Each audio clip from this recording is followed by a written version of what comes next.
하이 부분 말고는 전반적으로 굉장히 잘 하고 계신 루틴이라고 생각을 했습니다. 이 과거 퇴행성 관절염 전 단계를 진단 받으셨다고 했는데도 지금 일상생활 하시는데 보니까 거의 뭐 큰 지장 없으시고 운동이나 뭐 식단 이런 것들도 참 잘 하고 계셨던 것 같은데요. 특히 이 콘드로이친. 이게 원종래 씨의 관절 건강을 지키는 데 큰 도움을 줬던 것이 아닌가 이런 생각을 해봤습니다. 관절하면 콘드로이친 이렇게 이제 거의 뭐 공식처럼 알고 계신 분들이 굉장히 많으실 것 같아요. 네, 맞습니다. 이제 중년기의 이템이라고도 불리고 있다고 하는데요. 이 콘드로이친은 연골 속에서 수분 다음으로 많은 성분을 차지하고 있다고 하고요.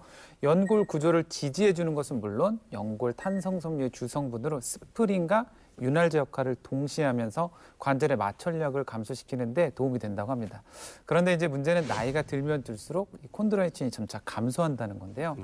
40대가 되면 20대의 한 절반 정도, 그리고 70대가 되면 사실 거의 소멸이 된다고 합니다.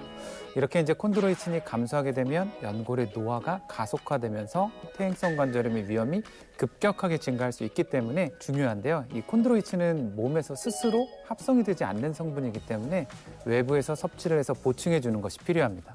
아무리 하이힐이 좋아도 내가 진짜 아파 죽을 것 같으면 절대 못 신거든요. 근데 원종래 씨는 뭐 아직 하이힐을 포기를 못 하셨어요. 근데 그것만 봐도 관절 관리는 뭐 어느 정도 또 되고 있는 게 아닌가 싶어요. 네, 원종래 씨께서 아직은 좀 무릎이 좀 시큰시큰하다라고 말씀을 하시긴 했지만 그래도 통증 관리가 어느 정도는 보니까 되시는 것 같아요. 아마 콘드로이친이 도움이 되지 않았을까라는 생각이 드는데요. 의미 있는 실험 결과를 하나 소개시켜 드리려고 합니다.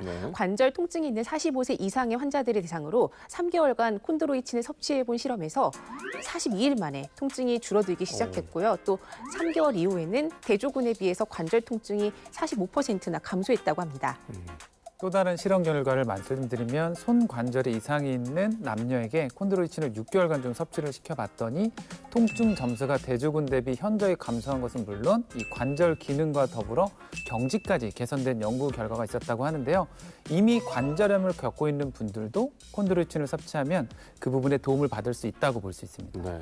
실제로 이 무릎 퇴행성 관절염이 다른 부위 통증도 유발을 하나요? 네, 물론 관절염 초기에는 염증 물질이 관절에만 국한이 되죠. 그런데 이게 점점 진행을 하게 되면은 여기 있는 염증 물질들이 결국에는 혈관을 타고 전신에 돌면서 여러 가지 문제를 일으킵니다. 그래서 정말 관절염과는 하등 관계가 없을 만한 질환들을 일으키기 시작해요. 대표적인 게 심혈관계 질환입니다. 네, 실제로 관절염 환자 중에 혈관에 염증이 생기는 심혈관 질병의 유병률은 38.4%, 신부전 발생 가능성은 3배로 나타났는데요.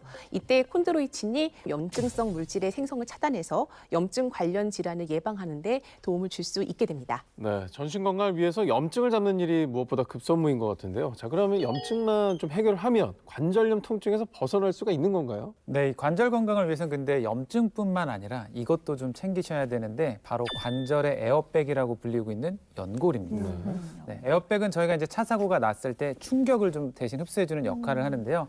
연골도 마찬가지입니다. 이 뼈와 뼈 사이, 즉 관절의 간격을 유지해주는 연골이 만약에 닳아 없어지게 되면 뼈와 뼈가 직접 맞닿으면서 이제 통증이 심해질 수밖에 없는데요.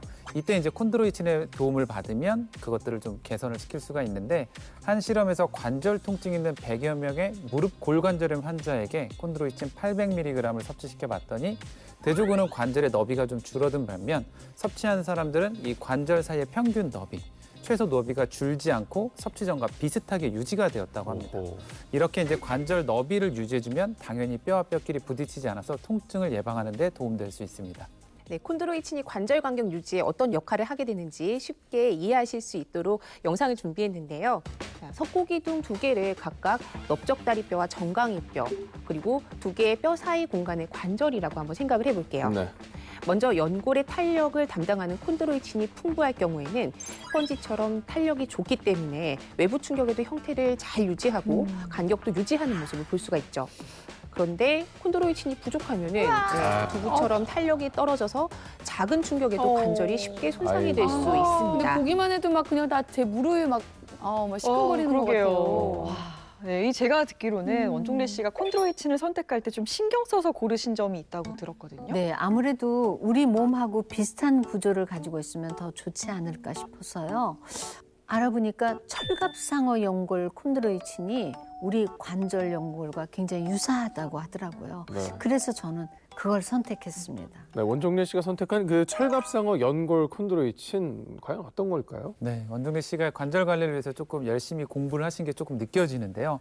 이 콘드로이친의 주성분은 C4S와 C6S로 구성이 되어 있는데 건강한 성인의 C6S와 C4S의 비율은 5대1 정도인 반면에 골관절염 환자의 경우에는 3대1 정도로 C6S가 상대적으로 부족하다고 알려져 있습니다. 네.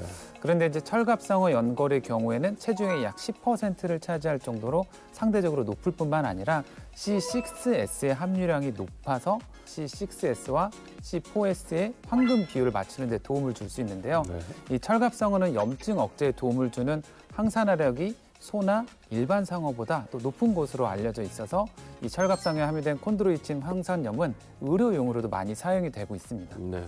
또 그뿐 아니라 철갑상어는 일반 상어에 비해서 항암 인자가 15배에서 20배 더 높다고 알려져 있고요. DH와 EPA가 풍부해서 심정과 뇌혈관에도 도움을 줄 수 있고 노인성 치매에도 도움을 줄 수 있습니다.